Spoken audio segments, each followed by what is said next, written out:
curry cube. Japanese. Yan. Yan ang pangalan niya. So, lagyan natin. Yan. Masarap. Katumbas na yan sa beef curry powder.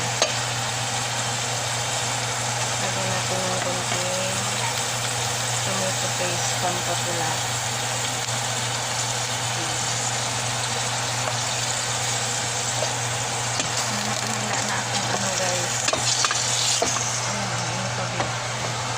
Pressure cook natin ito mamaya.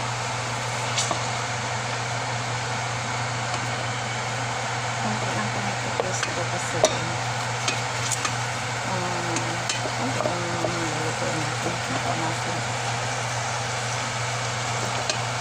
Tapos mamaya lata. Yan. Kunting lata at saka yan ang replacement natin sa milk. At saka kunting kamatis, kunting red bell pepper at saka carrots at saka patatas.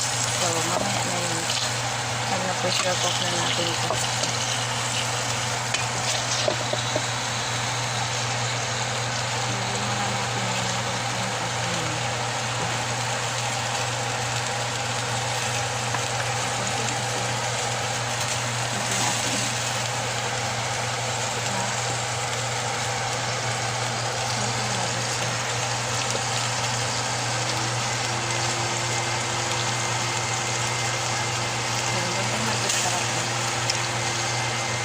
Kulang pa ang lasa ng lagdagan natin ng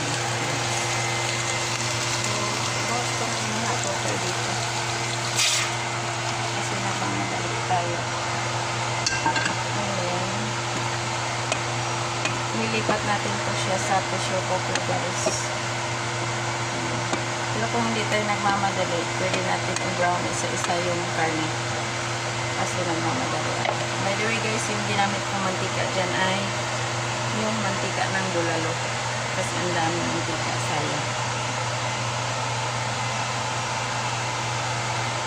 So lipat na natin itong ito sa pressure cook na natin.